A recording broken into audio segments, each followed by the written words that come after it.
Proverbs chapter 15. Oh, potluck, yes. Potluck after service. You've showed up on the perfect service because, we just get up from here and walk downstairs and then eat.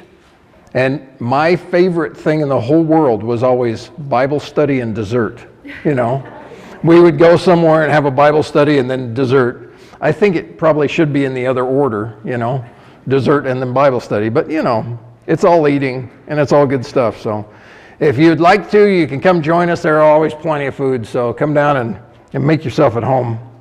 We made it as far as verse 7 last time. So we are in 15:8. It says, the sacrifice of the wicked is an abomination to the Lord, but the prayer of the upright is his delight. It's talking about the wicked trying to seem or trying to be righteous. I watch that on TV all the time. People going to church, people giving, people, so sold out on a Sunday morning or a Sunday afternoon or something. And, they're going to confession and they're doing all of this stuff. And then you check the show you're watching and it's The Sopranos, and you're like, what? What's this mob family? And they're out killing people and then they act so righteous. What's the deal with that? But they have this idea they got to look right, they got to act right. God says that's an abomination. It's an interesting term, That makes God sick to his stomach. It's a sham, it's a show, it's a manipulation. You're just using people, twisting people, you're doing whatever.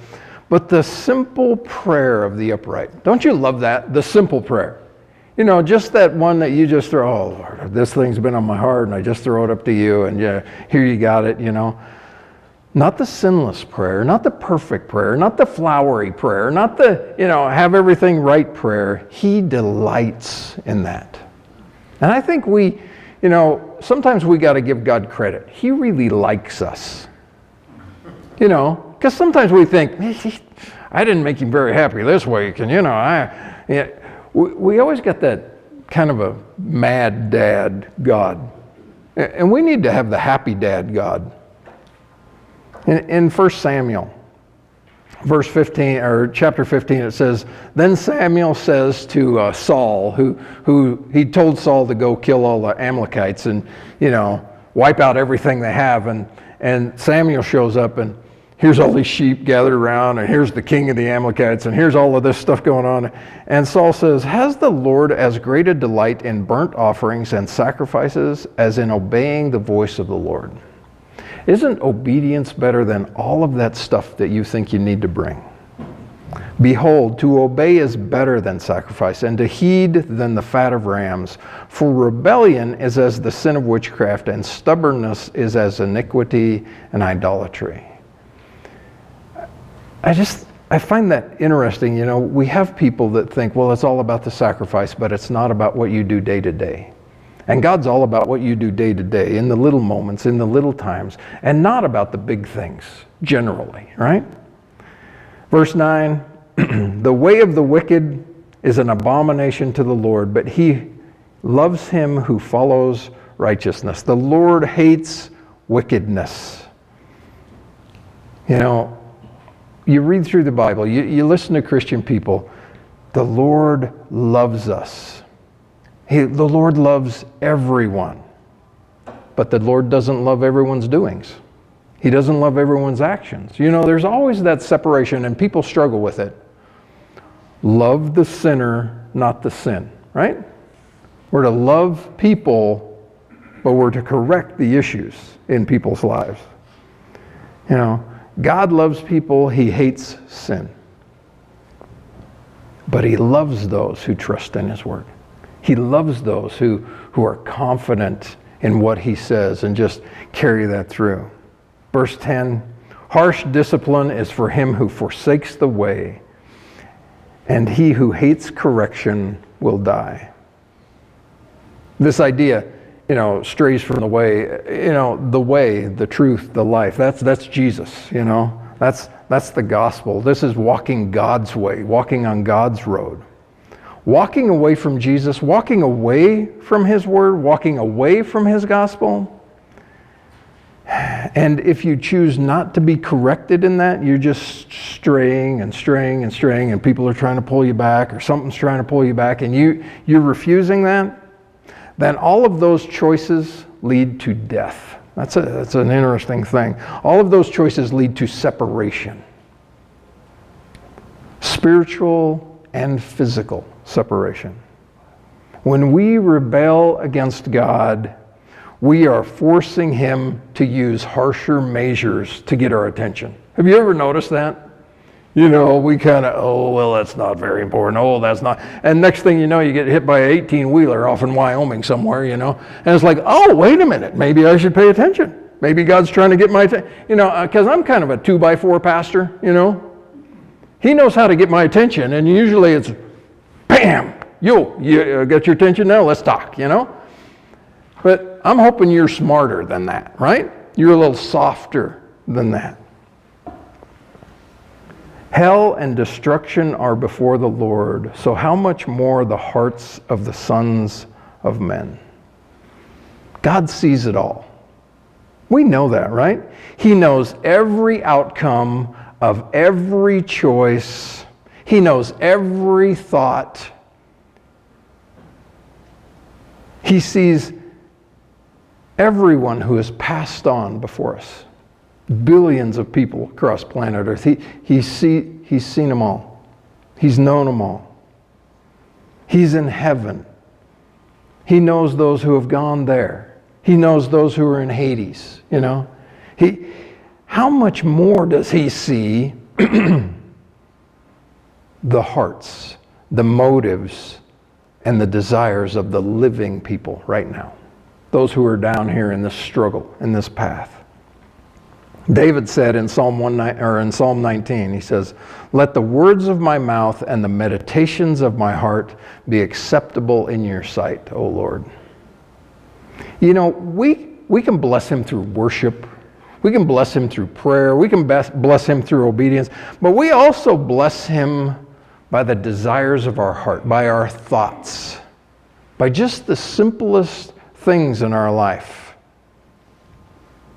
A scoffer does not have love. No, a scoffer does not love one who corrects him, nor will he go to the wise. A scoffer. You know, somebody who doesn't want to hear it, just flat doesn't want to hear it. You know, he doesn't want to hear somebody with wisdom come up, hey, let me give you instruction on this. I don't want to hear it. You think you know it all? I know it all already, you know? You've run across some scoffers in your life. They just won't listen. You know, that idea of being a scoffer, it's never a good idea. I'm hoping you're not one. Because I've known a few, you know, and you're talking with them. Oh, like that guy knows anything. Well, he does know everything, you know? And they're just over there scoffing. Like that's actually going to work in my life. I'm different, you know? All these rules, you know, you try to make it all black and white, and it's not all black and white for me. Like God knows anything about my life. You ever heard people say that? That's a scoffer. You know? He thinks everybody else is stupider than him. More foolish than he is. We shouldn't be, as Christians, we shouldn't be anything like a scoffer. We should be wide open to the wisdom of God. We should be wide open. Hey, what do you got to tell me? Tell me. You know, what do you see in my life? Just let me know so I can correct and so I can change course. We are lifelong learners. We need to learn that, right? And we need to be that. Always picking up. Maybe it's just one line here. Maybe it's just one line there. You know, I was watching some stupid TV show yesterday and a line came off and I'm like, ooh, I like that line. Nobody ever rises to low expectations, right? Nobody ever rises to low expectations. I love that line. So now it's in there, you know. I pick it up everywhere. I don't care, you know. Verse 13, a merry heart makes a cheerful countenance, but by sorrow of the heart the spirit is broken.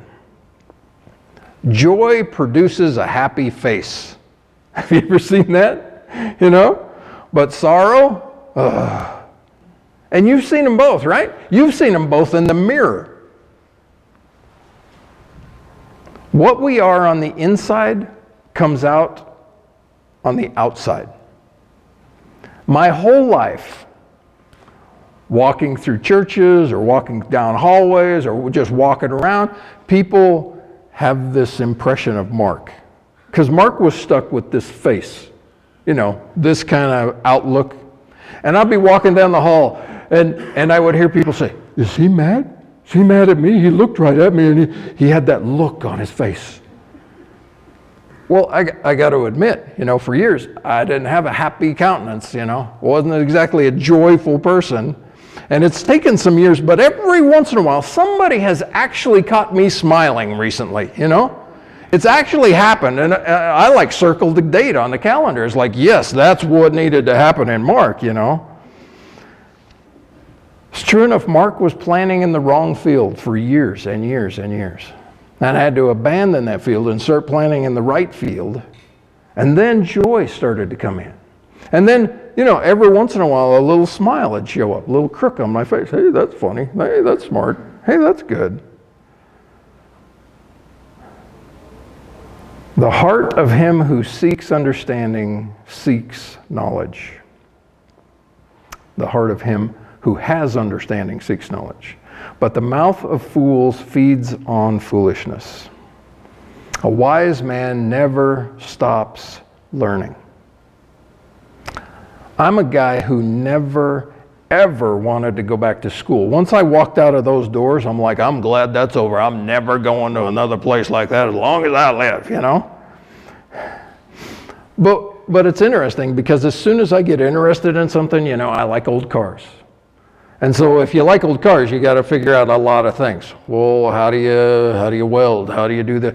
And once I discovered I wanted to learn something, then they hid all that information in books. I don't know why, And I would start to read books and gain information because I was interested in the subject. And that was never school to me. But then I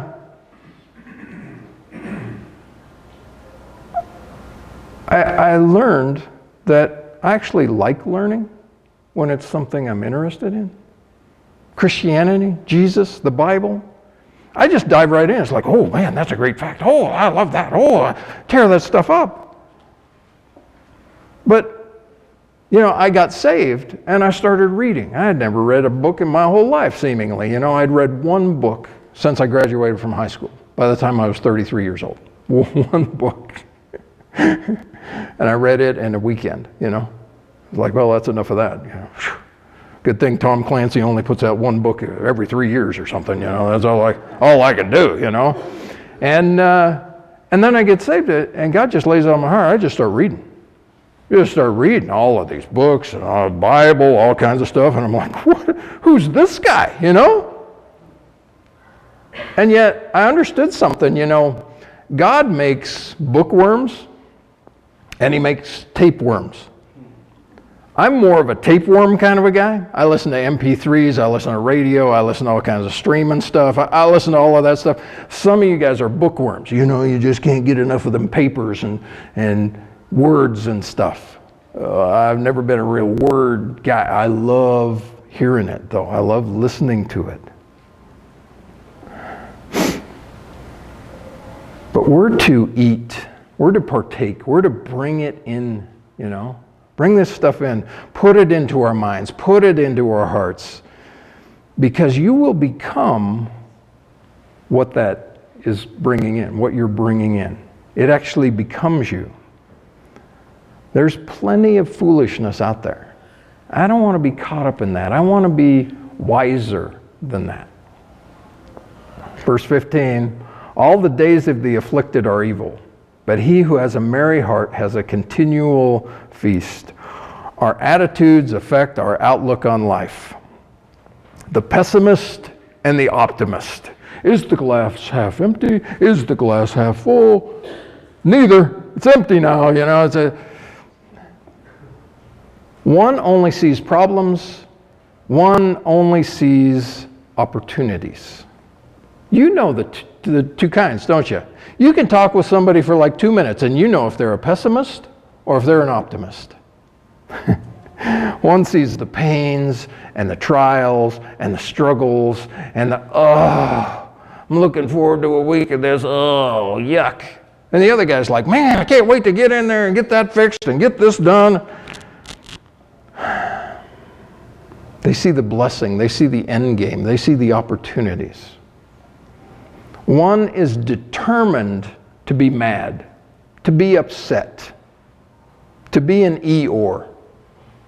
You know what Eeyore is. Oh, I guess it's okay outside, I guess. It's the red-green show. It's the man pledge on the red-green show. You guys know it? I'm a man. I can change if I have to, I guess.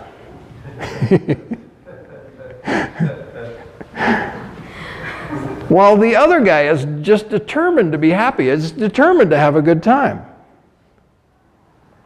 Sometimes in life you only see what you want to see. How sad is that? Because there's life going on all around you and you're stuck with your little blinders on and I'm only looking at this. So with that in mind, what's your focus in life? What are you focused on? And why? Are you seeing the good of it or the bad of it? Are you overwhelmed by one side or the other side? Verse 16, better is a little with the fear of the Lord than great treasures with trouble.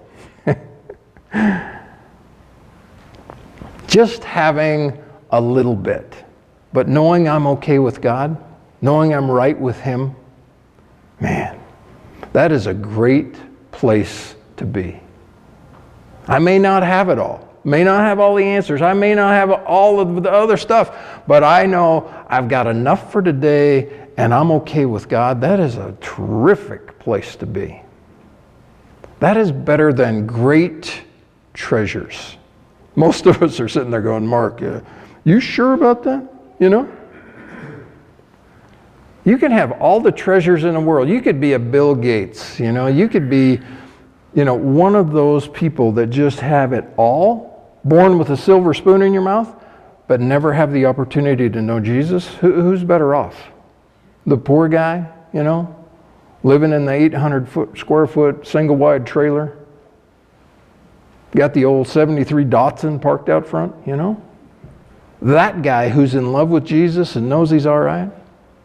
Or the Bill Gates with billions of dollars and doesn't have a clue about the Lord. Which one would you rather be? Verse 17, better is a dinner of herbs where love is than a fatted calf with hatred. It's better to be a vegetarian. Now let me get this out. Let me just say this. I'm a carnivore and it's a choice. And I've made that hard choice. I've sacrificed to be a carnivore, to enjoy me some meat, I figured that's why God made animals out of meat. It's just the twisted way I am, But it's better for Mark to go to lunch with a vegetarian, right? Get invited over there and she's got some little salad or something. It's better to go there and know there's love there, because I can always swing in Burger King on the way home, It's not a big deal. It's better to be sharing love no matter what you're sharing across the table than having the whole hog, Somebody puts out the whole hog. You got the barbecue going on, you got the beans, you got the egg, you got everything going on there. And there's this strife, there's this anger, there's this ugliness across the table.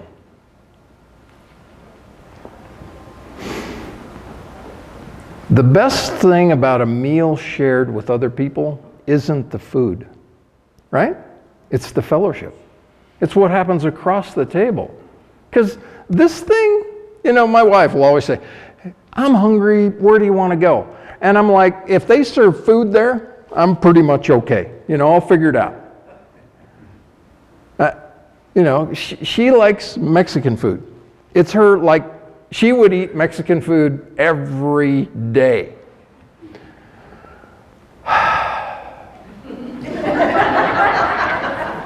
I can eat Mexican food, right? I can find something there that will go in here and go, oh, it's okay. I made it home, you know? It's not what's coming in. It's what we're sharing across the table. It's the company.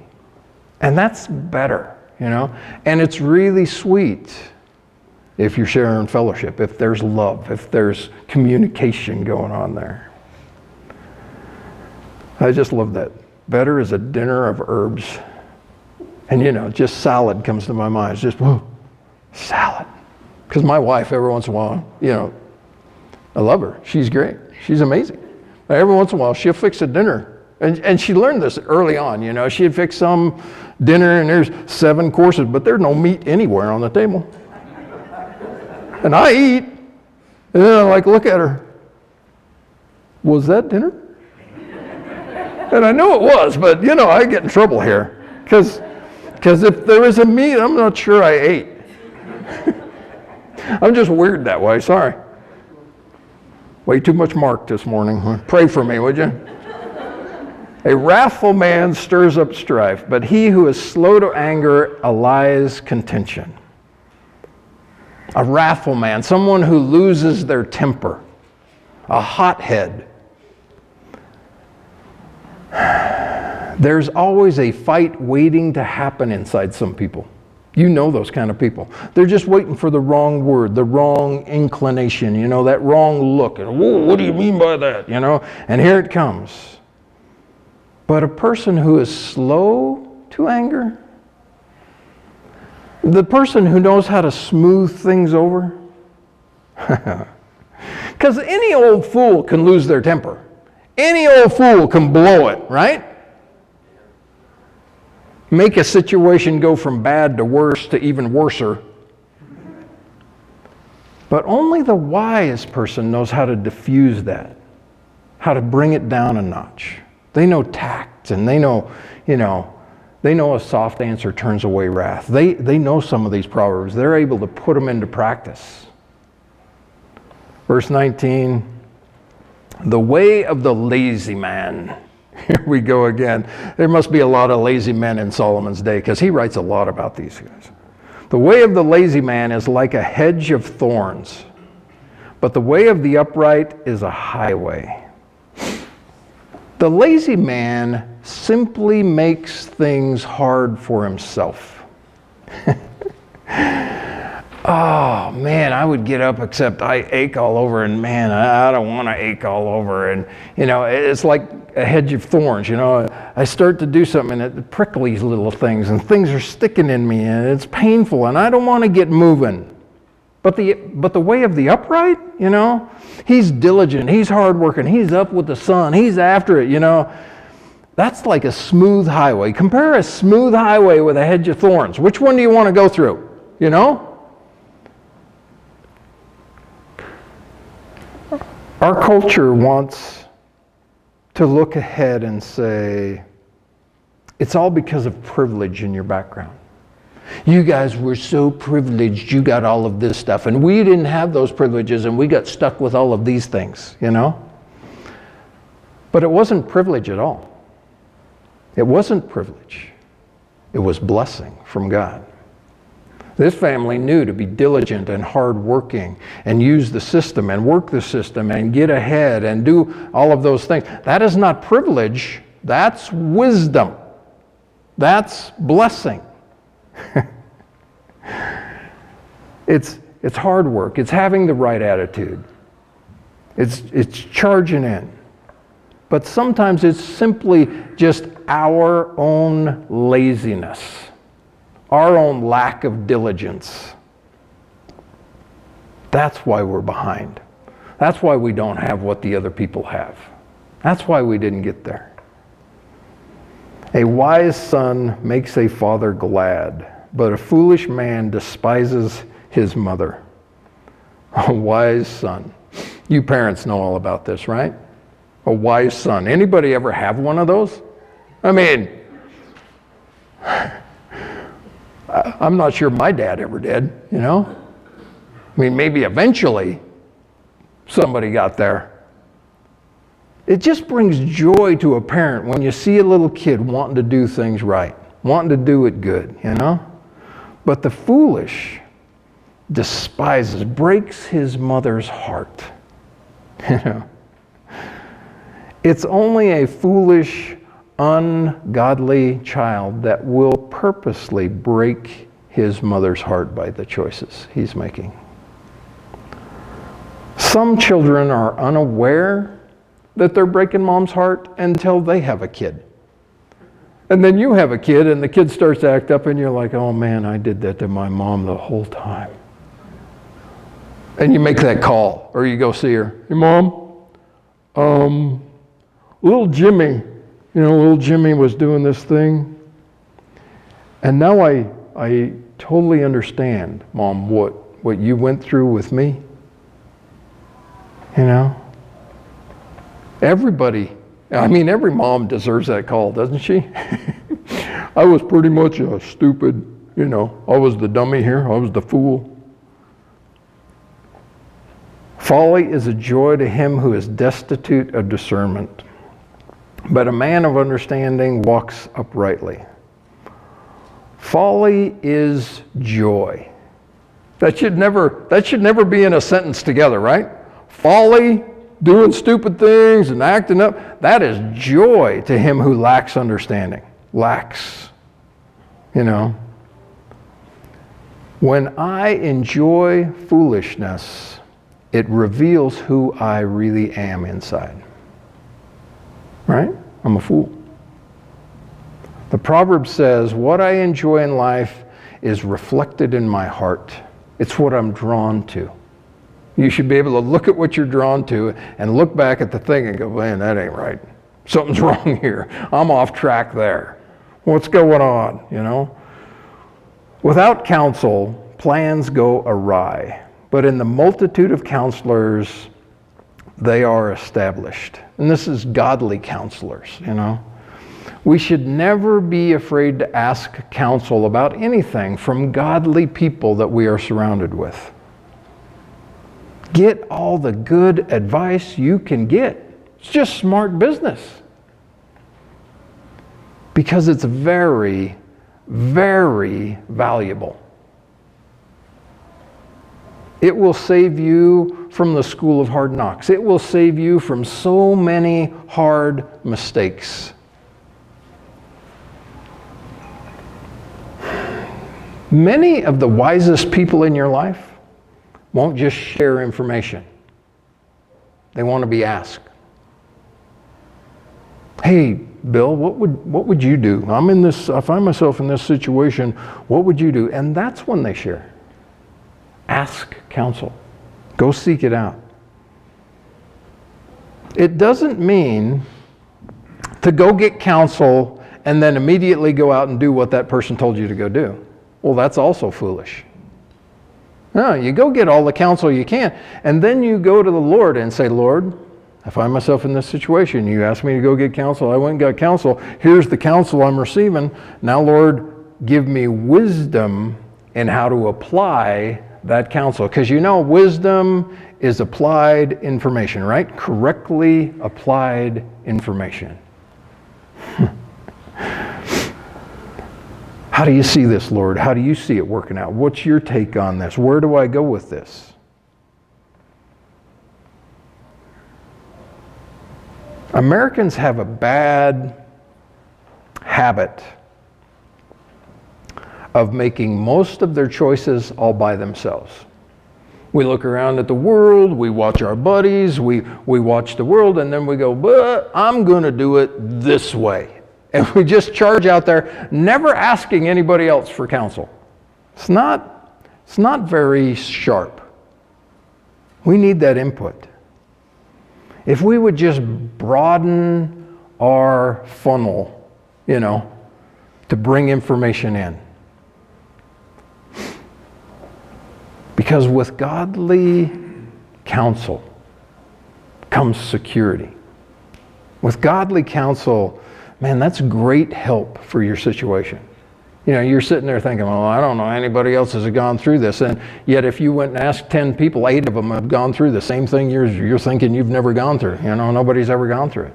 It's like, well, what did you? I didn't know you went through that. How'd you get through it? And it's amazing what opens up when you start asking, when you start fellowshipping with one another. A man has joy by the answer of his mouth, and a word spoken in due season. How good is that?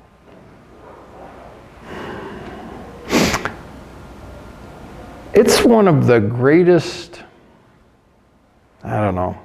feelings in life when you're involved in a conversation and God begins to kind of sway your conversation, and you start talking about, you have a sense that God is using you to direct and to guide somebody else.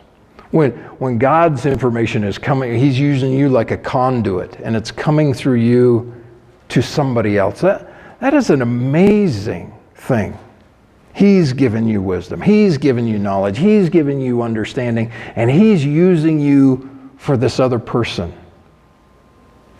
He's guiding you. Man, what a great joy that is. You have joy by the answer of your mouth when that comes out. And you walk away going, man, I was good today. That was amazing. And then like 10 minutes later, you kind of wake up, well, I didn't know any of that stuff. Lord, that must have been you talking through me. Well, there it is, right? And it is such a blessing when the person who needs to receive that answer, when it's spoken in due season, they're blessed also, right? You ever been on that end of the thing? When somebody just walks up and starts talking and boom, just pours out of something, just pours out of them, pours right into you, and you're like, man, I needed to hear that today. I really needed what that guy said or what that lady said.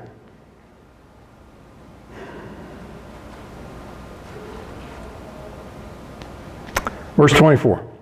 The way of life winds upward for the wise, that he may turn away from hell below. I like it.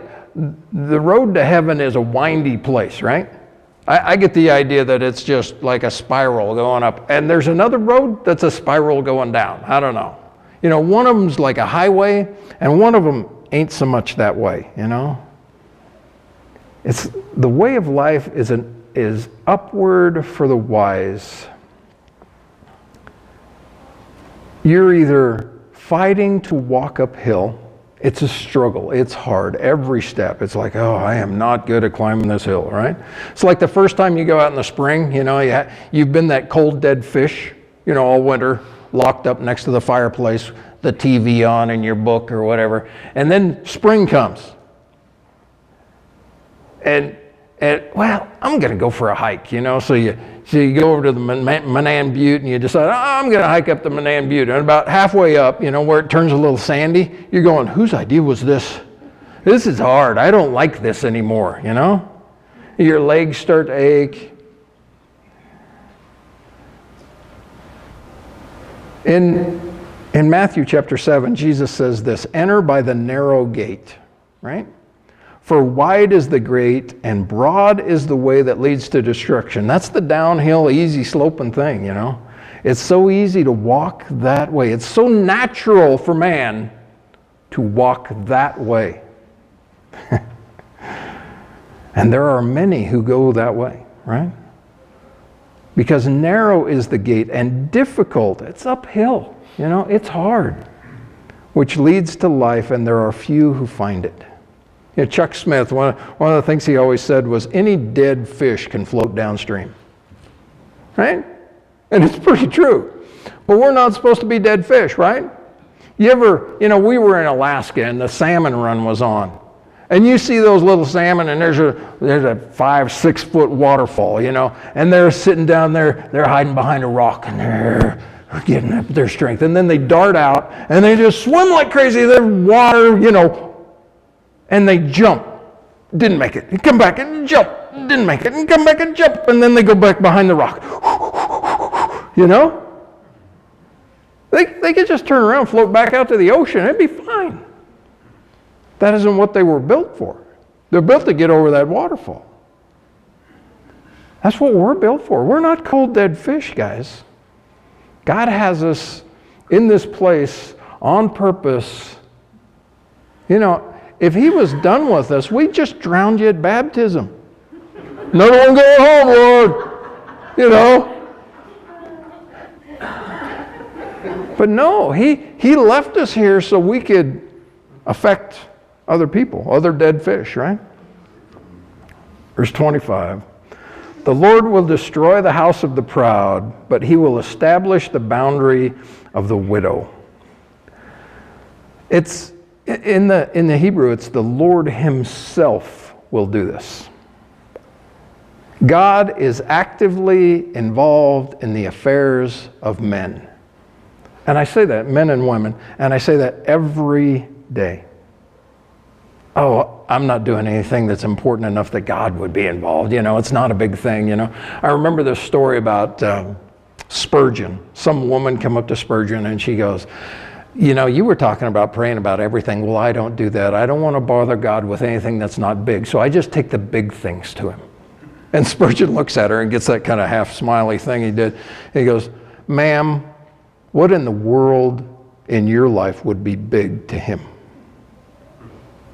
There's nothing big in your life to God. It's all just that small little stuff. And he wants to hear it all, you know? God isn't up there just working on national issues. Oh man, I got to work on Trump over there, and I got to work in Israel, and that Syria thing, and that North Korea thing, and you know, God's up there, and he is busy doing that, right? But he's also interested in your health, your finances, your marriage, your kids, your little stuff, everyday stuff. But for the proud and the widow, he compares these two. The proud, that self-made guy. You ever found one of those? I'm a self-made man. How'd you do that? Man, you need to go talk to some evolutionists. They've never found you yet, you know? It reminds me of that story about the scientist and God, you know? And the scientist goes, well, we can do everything you can do now. We have created life and we've done all of this stuff. And God goes, oh, really? That's cool. Well, let's have a little showdown. You bring your stuff, I'll bring my stuff. Let's create something.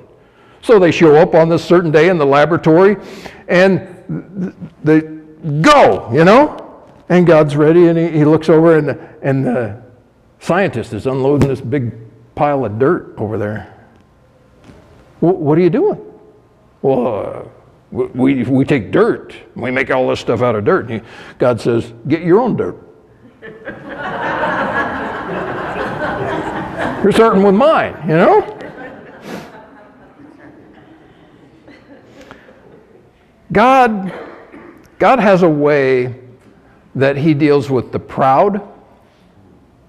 The proud. That's a person that doesn't know anything beyond them, you know? This is me and I am everything and that's as good as it's going to get. And, you know, I'm great there. And then he contrasts that with a widow. Someone who not by their own choice, not by their own actions, is destitute, is downcast. Matter of fact, you may look at that and say, God put her in that position. Because God says, I put her in that position. But he also says, man, I have a special place for the poor, for the widow, and for the orphan. Because they're out there by my doing, not by theirs. And he says, you know, you better take extra care when you're dealing with someone who's poor, when you're dealing with somebody who's a widow or someone who's an orphan. You better show up and take extra care here. Because guess what? They have a special part in my heart, God says. When some rich person, proud person wants to take advantage of some widow, you know, sells them a piece of junk car or does a half-baked job in their house or whatever it is, you better understand God is watching that. And nothing is going to get by him there. God speaks about that from one end of the Bible to the other end of the Bible. I'm on these people's side. You need to take note of that. Verse 26. The thoughts of the wicked are an abomination to the Lord, but the words of the pure are pleasant. There's really no such thing as a private thought. You ever think about that? God sees it all, right? We can bless the Lord with our words, with our hearts, all of that stuff, but our thoughts,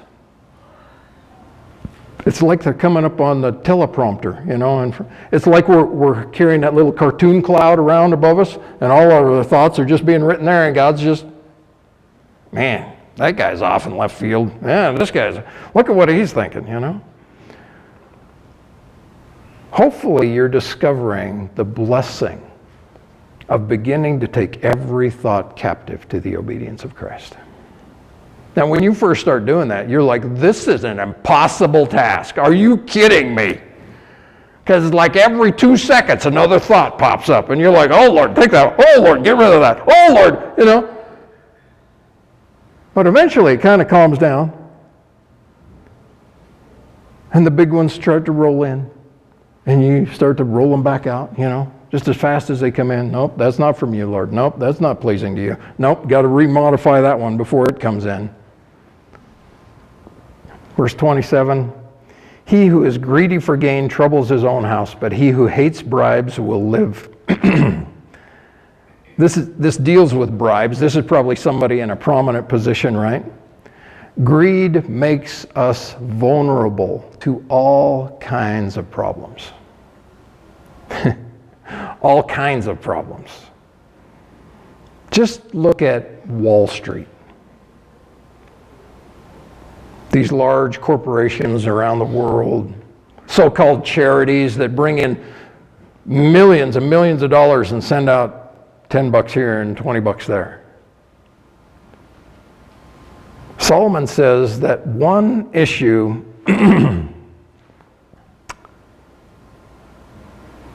is that it brings shame on the household when you're caught in a bribe, when you're caught skimming off the top, when you're caught, you know, with your hand in the cookie jar. It brings shame. But think about what sin is. Sin is bribery. Sin is you thinking you can get away with something and get a little pleasure out of it and then sweep it under the table, you know? You need to stop and ask sometimes, what will this do to my wife? What will this do to my husband? What will my kids think of me if this comes out? Or if I finish up that? You know, what are my friends going to do? Verse 28, the heart of the righteous studies how to answer, but the mouth of the wicked pours forth evil. The heart of the righteous studies how to answer, but the mouth of the wicked pours forth. The mouth of the wicked, they just open it and this river of evil, wickedness, ugliness comes out.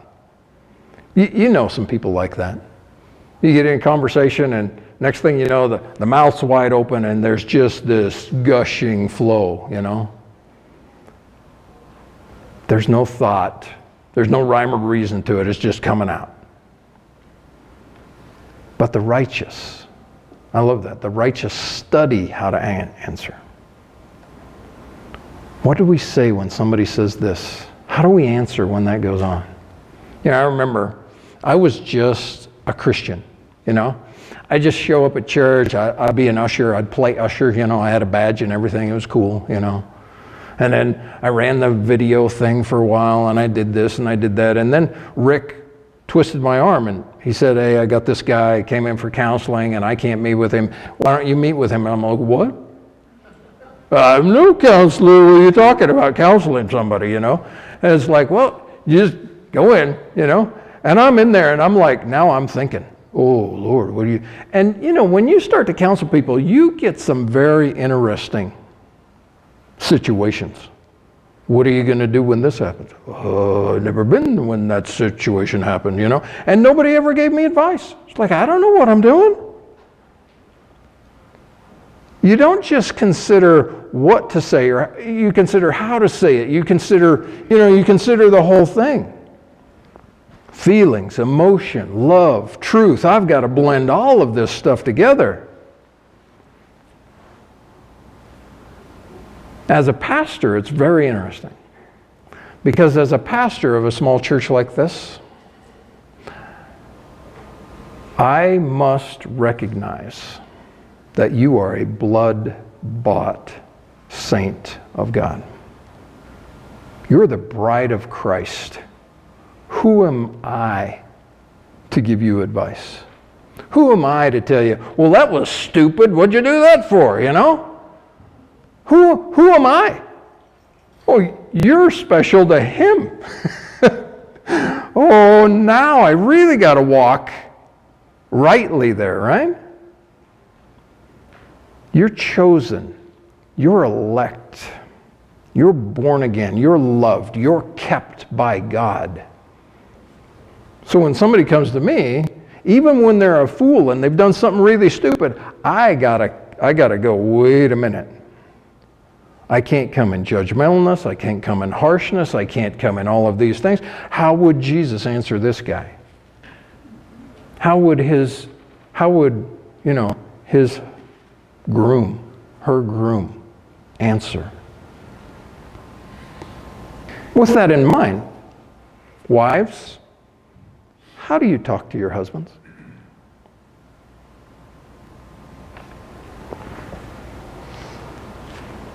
Well, Mark, he's used to me. And this is the only way I can get his attention, you know? I've heard it. I've seen it, right? No excuses here. Husbands, how do you speak to your wives? Wow. Because there's some stuff in these Proverbs that, you know, just has to come out once in a while. How do you speak to your kids? You know they're on loan to you. They're not really your kids. They're God's kid in your household, entrusted to you. Don't be that one that just speaks whatever comes out of your mouth. No. Learn how to answer. Learn what to answer. You know, learn all of that stuff. Verse 29. The Lord is far from the wicked, but he hears the prayer of the righteous. The Lord is far from. The idea is the Lord has no fellowship with. He has no relationship with the wicked person. Did you catch that? That makes him far from him. But every little prayer that comes out of your thoughts, out of your heart, out of your mind towards him, it comes right to his ears. Every little prayer. You know, John 5 says this, and if we know that he hears us, and we do know that, right? Whatever we ask, we know that we have the petitions that we have asked of him. When it comes out of your mouth and it goes to him, then just bank on the fact he's on it. He's after it. He's at work there. You can just trust him. Okay, I've prayed about it. He's got it. Now let's get on with it. Because I have this assurance. He has heard me. Now, will he do it my way? Sometimes no. Sometimes my way is the stupid way, and we ain't doing it that way, Mark, you know. But he's on it. He's working it, and he'll work it through your heart and change that too. Verse 30, the light of the eyes rejoices the heart, and a good report makes bones healthy. When somebody comes to you with good news, you know, you're the parent and your son and your daughter-in-law come in and they got that big smile. We're expecting, you know, when something happens like that, you know, there's joy. And you see it in their eyes, right? You can tell Something's up with them. Something's going on there. And you see it, and it becomes kind of contagious. You start to smile. You start to think ahead, you know. You perk up. And when it's great news, it can make your whole day, can't it?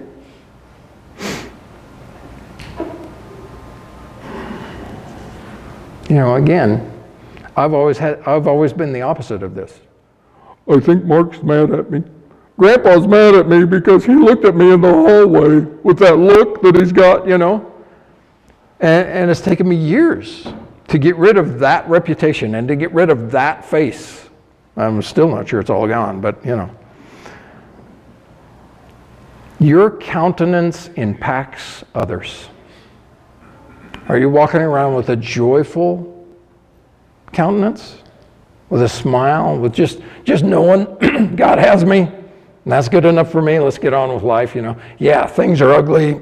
Things tear apart. Things fall apart. The world's going to heck. But I'm loved. I'm going to shine for Jesus today, you know. If you're ever going to err on being grumpy Gus or being, you know, happy, you should err on the side of being happy, being joyful. Because good news actually affects your physical health. And you guys know that.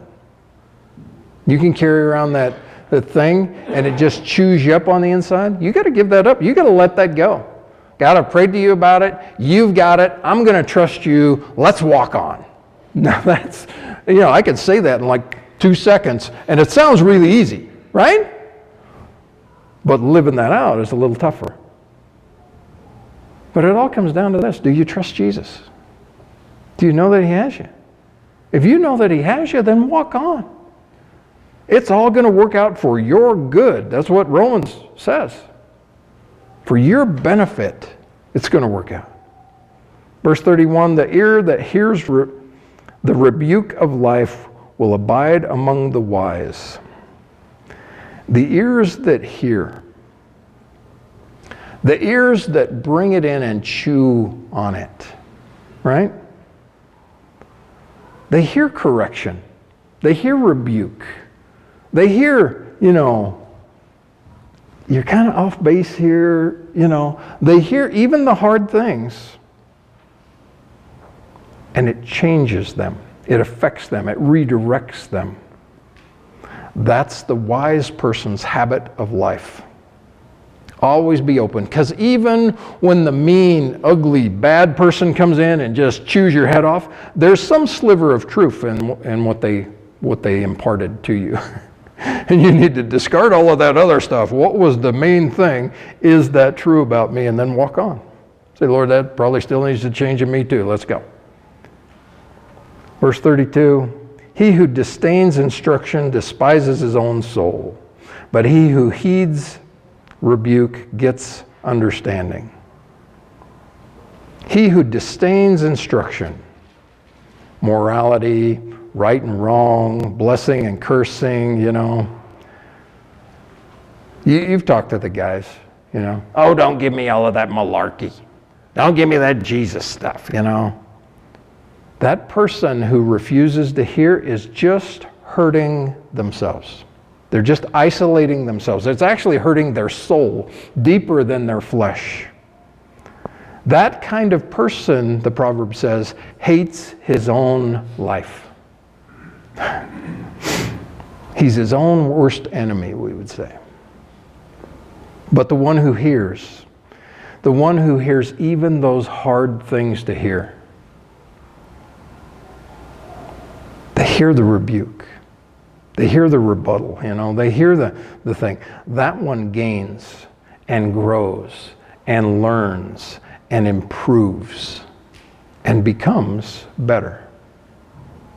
Verse 33, the fear of the Lord is the instruction of wisdom, and before honor is humility.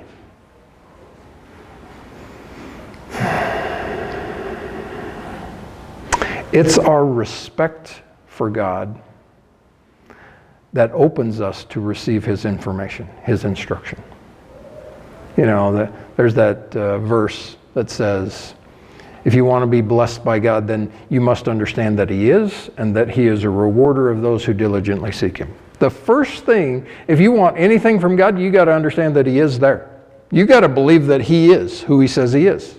That He's listening, that He's watching, that He's all powerful, that He's everywhere existent, that He created you, that He's got all of this stuff under control. And when you start to believe that, when you start to have that, then the next step is you got to believe that He's in the business of rewarding you. Well, why would He do that? Because He's good, you're a jerk, but He's good. That's why. Right? I mean, how hard is it to figure that out? Well, Mark, He'll only bless you if you have a good week. Well, I just want to throw in the towel, you know? It's over. I got to do a whole week, you know, because I've tried. Sometimes I get 2-3 hours in, you know? And I'm a guy that sits at home alone a lot. So, you know, if I can't go more than like 3 hours without just totally blowing it, I feel for you guys that are working out there in the field, you know? It happens like this with God. First humility, then honor. Can you see that in Jesus' life? Maybe you can. You know, He took on flesh, came down, dwelt among us. He humbled Himself and became a servant, you know, that humility thing, even to the point of death. Then honor. That's God's way. He also teaches, this proverb also teaches that knowledge by itself does not make you wise. Being able to Google an answer on your cell phone does not give you wisdom in the least, right? Because wisdom is how to put that information into practice. And wisdom is also figuring out if that information is true. Isn't it? Because, you know, we could Google all the answers you want to, but who put the answer in the computer? Well, some worker at Google. Well, what was his background? What's his twist in life? What was he trying to get across? Oh, and then you discover that, and it's like, I'm not going to Google any more answers.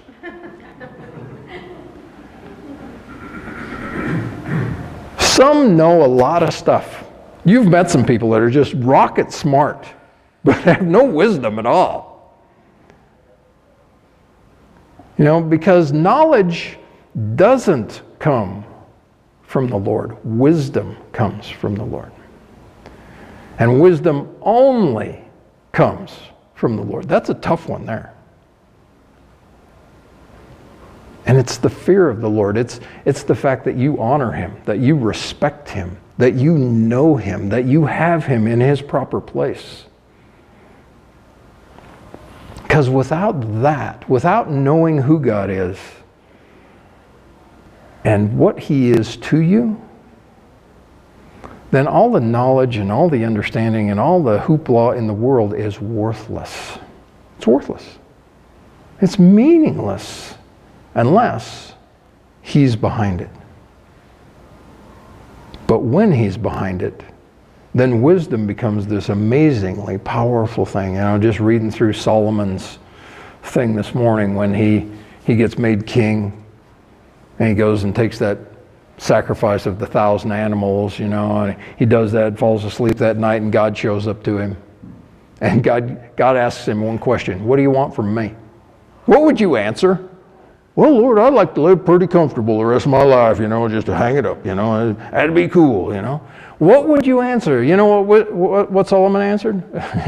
I'm an idiot, and I need to know how to work with these people. Man, God just goes, man, that's a good answer. So I'm not only going to give you that, but then I'm going to give you riches and honor and all of this other stuff that you didn't even ask for.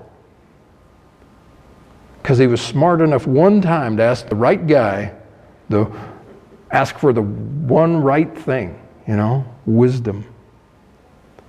And he gets it all, and he still blows it. You guys know that, right? That's no guarantee. It's your closeness with God that's your guarantee. It's the fact that every day I want to read this, and I want it to touch this. You know, I want it to transform here. I want to make that connection. I want to hang out with Jesus. You know, for years, I've always looked, you know, Jesus talks about himself as I'm the branch, you're the vine, you know. And for me, it's the picture of the tree and the branch, right? And I've always looked at my life looking out towards the fruitfulness of my branch, you know? And I've spent my whole life, what's the fruitfulness? Oh, look, there's an apple growing. Oh, man, there's an apple. I need 50 of those, you know? And I'm so focused over here that I forget that Jesus said, if you abide in me as I abide in you, then you will be amazingly fruitful. And what he's saying is, stop looking at the fruitfulness of your branch and look over here that's connection to the tree.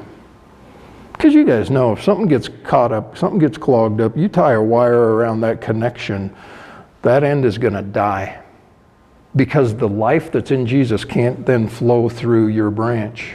So it's all about this connection. And he says, turn your focus and watch this connection. And if you're focused over here, that thing will go crazy. How did I miss that my whole life? Well, because I'm an outward guy, you know.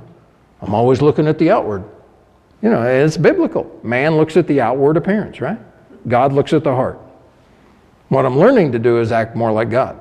I'm supposed to be looking at the heart of the issue over here, making sure this thing's cleaned out, making sure there's no sin, no corruption, no junk in there. So whatever's flowing through Jesus just flows right through me. Oh, how come nobody ever told me that? Well, Jesus has been telling me that for 25 years. I just picked it up, you know.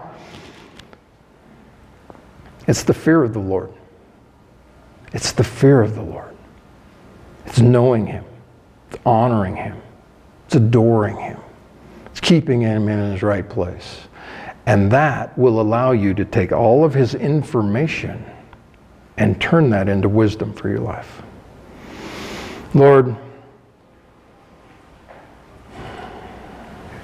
pray for these people, Lord. Your people.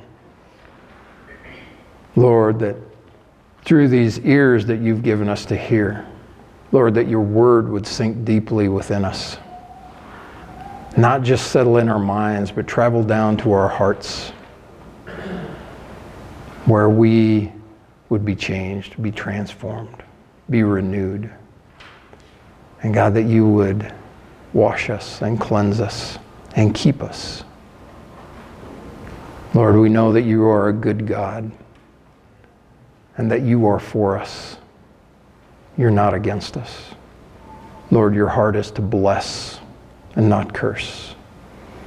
And Lord, you place the ball in our court saying, if you will keep me where I'm supposed to be, then I will keep you where you're supposed to be. So Lord, would you do that in our lives this week? Lord, would you so bless our socks off, so undeservedly, unearned, unmerited favor from you. God, that you would just grace us this week. Lord, bless us and keep us. Lord, allow us to share you through our daily walk. In Jesus' name we pray. Amen.